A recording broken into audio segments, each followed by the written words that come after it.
Oh, man, there are rumors. Rumors are flying around, dirty, nasty, unadulterated rumors. A team that's 5th in the West, way outperforming their circumstances. They probably should be 11th in the West based on what's going on.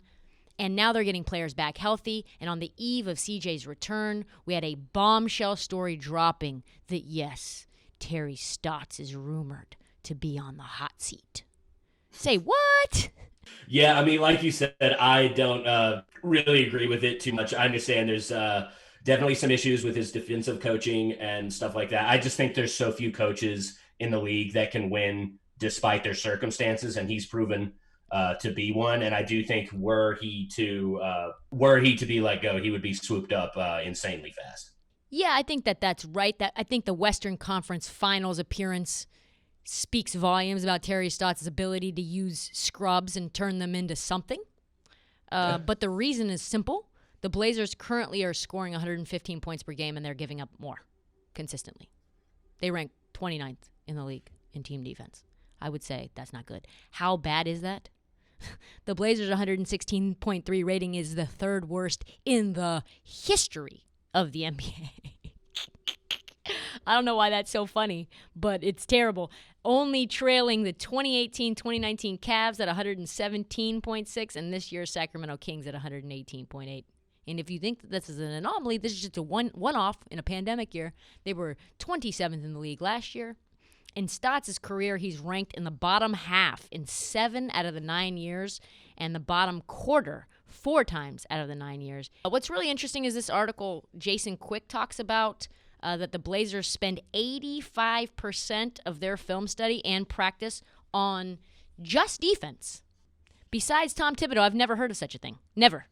All of this to say, Quick points out that there are rumblings that ownership is unhappy and there is a tense backdrop to his future in Portland.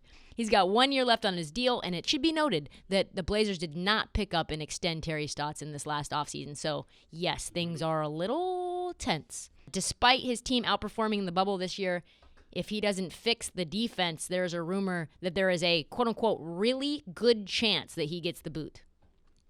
I like Terry Stotts. I do. So does everybody else. Dame, CJ, Nurk, Cantor, all rave reviews. But the question is, does Terry Stotts know anything about defense? Does he know how to teach defense? Does he know how to implement defense? If you spend 85% of your time on anything and you're still second worst in the league at that thing, maybe you're not any good at that thing. That's something to evaluate. Let's talk about Stotts' defensive ratings over time. He was 25th in the league in 2012, 16th in the league in 2013. He's only had 2 good years in 2014 and 2017. 22nd in the league, 16th in the league, 27th in the league, 29th in the league. Yikes. So the Blazers' defense is just trash, as we know. But the good news is, what? The Blazers can fucking score a lot of points. A ton. We are not just good at offense. This is great, and it's about to get even better. With CJ coming back, Harry Giles is coming back, and he can also play some defense. And within a couple weeks, Yusuf Nurkic is coming back. If that man can play tough, we will be a tough out. This team is exciting, Marty. Carmelo Anthony. Can we talk about Carmelo Anthony for a second? Jesus Christ. Can we talk about him? Yeah, I want to talk about him. On that game that I bet on the Hornets, and that was just a terrible, terrible bet. In that game, he had 29 points, 5 steals, 2 blocks in 30 minutes of action. Here's where I remind you that he was left for dead, picked up for table scraps. No one wanted him. And now he's averaging 14, 3, and 2, and can give you 20 on any night. 11 times he scored 20 or more points this year. Do you think, Marty, Carmelo Anthony could be our league's 6th man of the year? I think he'll be in the conversation. I think Clarkson is playing too well, and that team is playing too well. I think he's probably the one that's going to get it. But, yeah, I mean, Melo is doing what a lot of people thought he would never be able or willing to do. He adjusted to a role, and he's adjusted to it awesomely. And, maybe he needed, the entire league to call him selfish and criticize him like that so that he realized that he needed to, kind of change the way he plays. And I think he doesn't look like Knicks Carmelo at all right now. Carmelo reminds me a little bit of Tiger Woods. Elite at one point in time, massive egos, thought that they were a certain kind of player. Father Time got to them. Injuries obviously got to Tiger. And then all of a sudden, the game gets snatched away from them.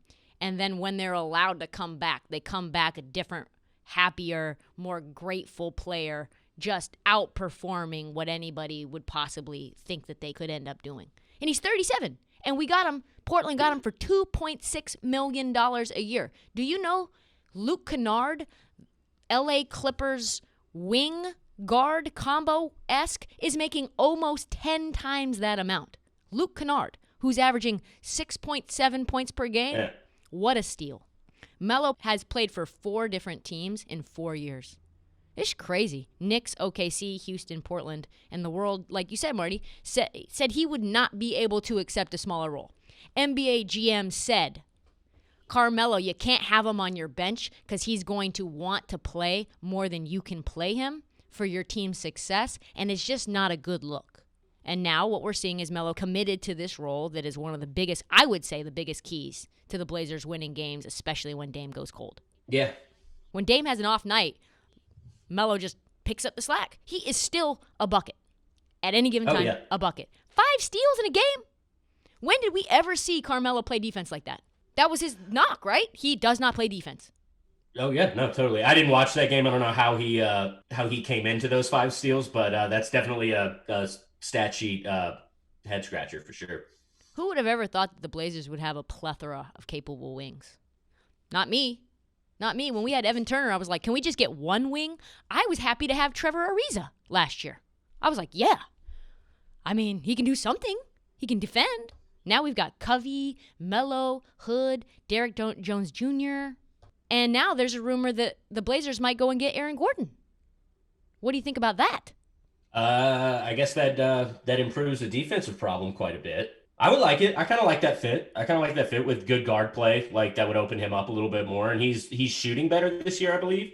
Yeah, if y'all could pull him, yeah, that'd be great. I think that makes us immediately in the mix, right? I don't know if that's going to happen because the Timberwolves are trying to get everyone. They've got a plethora of assets and picks to trade. But all of that to say, the Blazers are going to score. We've got problems on the defensive end. And unless they play some sort of defensive scheme, the only path forward for them is just to be the Western Conference Brooklyn Nets. Just shoot from everywhere, never miss, go 58% from 3 and 69% from the field, score 140 and hoping your opponent doesn't score 141, which is exactly what happened Tuesday. Did you see that game where the Blazers beat your boys Pelicans down 17, 5 minutes and 50 seconds left in the game, and the best clutch player in the NBA just took over, did not miss from 2, did not miss at all from 2, did not miss a free throw? It's insane. 3 for 5 from 3, 3 for 3 from 2, 5 for 5 from the free throw line, 2 assists, 3 rebounds in the fourth quarter alone. Ugh. That was also the fourth quarter Pelicans attacking. They're known to blow leads like that. Yeah. Pelicans game, though, does underscore what I would consider the biggest problem going forward. The Blazers in the last 5 games have given up 121 points per game. During that same stretch, Nets have given up 109. So Nets defense shoring up, Blazers defense becoming a sieve. So I'm worried. I'm not just worried for the Blazers, Marty. I'm worried that if this doesn't get fixed, it might be time for a change. Sorry, Terry. Might have to go. This League. Thanks for listening and watching This League on YouTube. If you like this content, please hit the subscribe button right here. More content will come your way straight to your feed. Thanks for watching.